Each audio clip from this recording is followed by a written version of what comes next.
Welcome class. आज हम लोग क्लास 12 डी बैच सीरीज़ के अंदर इन्फॉर्मेशन प्रैक्टिस से दो और नए डिफरेंसेस के बारे में पढ़ने वाले हैं, जो कि है active digital footprints and passive digital footprints. हालांकि हमने इस दोनों डिफरेंसेस को क्लास 12 इन्फॉर्मेशन प्रैक्टिस नाम की प्लेलिस्ट में पहले से पढ़ रखा है, बट ये डी बैच है, इसमें हम सारे के सारे account, business, economics, information practice, ये चारों सब्जेक्ट के डिफरेंसेस दोबारा से इंपॉर्टेंट डिफरेंस क्लियर कर रहे हैं। तो इसलिए मैं इस वीडियो को दोबारा से बना रहा हूँ। एंड कुछ भी डाउट आए तो कमेंट सेक्शन में आप लोग सिंपली पूछ सकते हो। एंड नोट्स चाहिए तो टेलीग्राम चैनल भी ज्वाइन कर सकते हो, वहाँ पे आप सभी को मिल जाएगा लिंक इन डिस्क्रिप्शन। अब वीडियो को शुरू करते हैं। Active digital footprints and passive digital footprints को जानने से पहले हम लोग जान लेते हैं डिजिटल फुटप्रिंट्स होते क्या हैं। सबसे पहले तो इसको आपको हिंदी में बता दे रहा हूँ। एक तरीके से छाप वर्ड आपने भी सुना होगा कि ये छाप छोड़ता है, वही डिजिटल फुटप्रिंट्स है। अब आप देखो इसमें होता क्या है। Sometime called a digital shadow, इसको डिजिटल शैडो भी कई बार बोला जाता है। और an electronic footprint refers to the trail evidence of data you leave while using the internet. अगर आप इंटरनेट यूज़ करते करते कुछ भी ट्रेल यानी एविडेंस छोड़ देते हो इलेक्ट्रॉनिक वे में, उसको हम लोग कहते हैं डिजिटल शैडो या फिर डिजिटल फुटप्रिंट्स। ओके, होप आप सभी को समझ में आ गया होगा डिजिटल फुटप्रिंट्स क्या है। अब हम लोग बात करते हैं active and passive digital footprints की। सबसे पहले हम लोग बात करते हैं एक्टिव डिजिटल फुटप्रिंट्स की।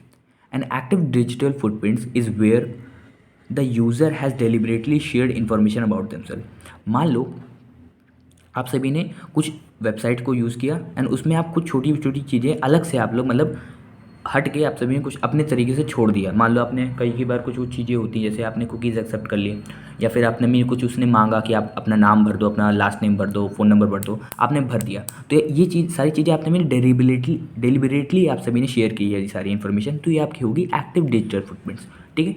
वहीं पैसिव डिजिटल फुटप्रिंट्स क्या होता है। अब passive is created when information is collected about the user without them being aware that it is happening. यानी जो पैसिव डिजिटल फुटप्रिंट्स होता है वो क्या होता है, ये ऐसी इन्फॉर्मेशन है जो कि बनाई जाती है। मान लो वेबसाइट्स के ओनर जो भी या फिर हैकर्स होकर्स जो हैं, जो आपकी इन्फॉर्मेशन डिजिटल फुटप्रिंट्स बना रहे हैं खुद से। मान लो आप सभी ने कुछ भेजा, मान लो आपने पैन कार्ड भेजा और अकाउंट नंबर उसमें मांगा, उसने लिख दिया, ठीक है। तो अब उसमें वो कुछ तिकड़मबाजी करके पासवर्ड बना लिया। तो ये पैसिव डिजिटल, आपने ये वाली इन्फॉर्मेशन बताई नहीं है बट इसको बना लिया गया, क्रिएट कर लिया गया, तो ये आपका होता है डिजिटल फुटप्रिंट में। अब अभी भी अगर आप सभी को दोनों नहीं समझ में आया तो आपको एक बढ़िया तरीके से समझाता हूँ मैं आप सभी को। ओके, तो हम लोग बात कर रहे हैं एक्टिव की एंड पैसिव की।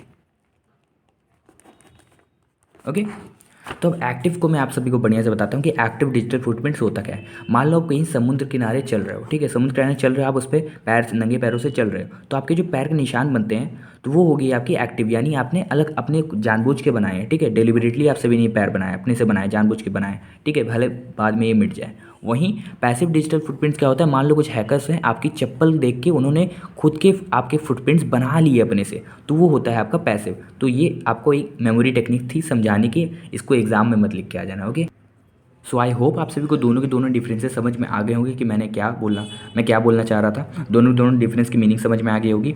अब हम मिलते हैं आप सभी को अपनी नेक्स्ट वीडियो में, तब तक के लिए take care everybody, bye bye, Jai Hind, जय भारत।